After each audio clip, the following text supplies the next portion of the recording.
Sometimes all it takes to be remembered is one game. 30 years of playing and coaching and administrating in hockey, I've really never seen anything like it. The Lockport Express is a first-year junior hockey team, and for Dillon Hayes, this season will be his last. At age 20, he's in his final year of eligibility. And it's been a blast, and obviously I'm creating some good memories that I'm gonna remember forever. Dillon started playing hockey when he was 6. You know, every time I would score, he would be the person I'd point to. And from day one, his father, Tim, was his biggest fan. It is our favorite song that we listen to no matter what, when he was like in the car or when he was, you know, in the hospital bed. He would always want to listen to our song, and that's Iris by the Goo Goo Dolls. You're the closest to heaven that I'll ever be. In May of 2013, Tim was diagnosed with end-stage liver disease. He needed a transplant and a heart valve replacement. Somehow, some way, he survived the operation.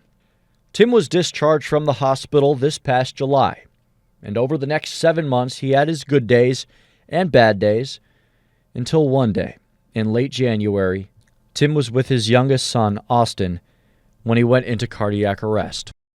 On the morning of the 31st, Tim Hayes died at the age of 52. We were high school sweethearts, so I've known this man. This year would have been our 25th anniversary.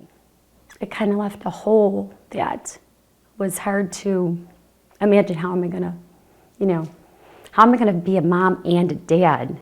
That lays very heavy on me because you just can't replace a dad. News of Tim's death traveled from family to friends, including Dillon's hockey coach, Frank VECCHIO. When I walked in the emergency room where Tim was, just so happened to be the room my dad passed away in 2 years ago. So it was a pretty emotional afternoon. Tim was my best friend. That night, just hours after Dillon's father passed away, Lockport had a game against rival Rochester. And so Dillon had a choice to make: sit out or suit up.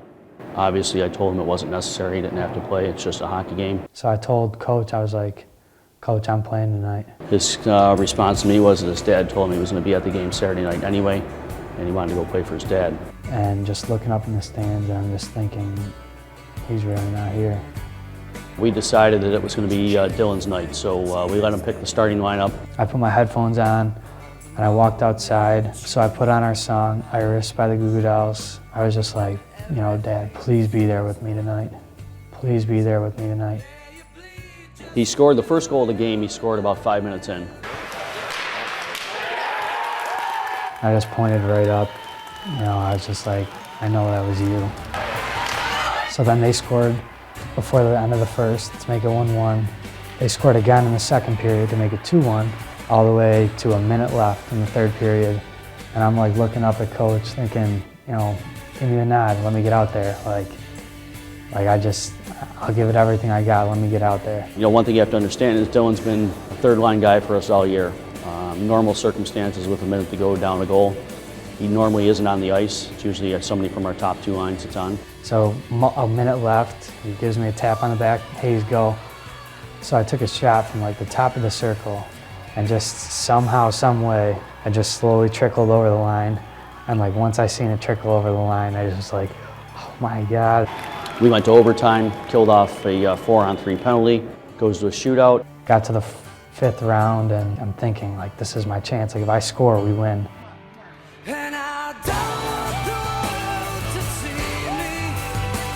On the evening of his father's death, Dillon Hayes scored 3 goals, including the game winner.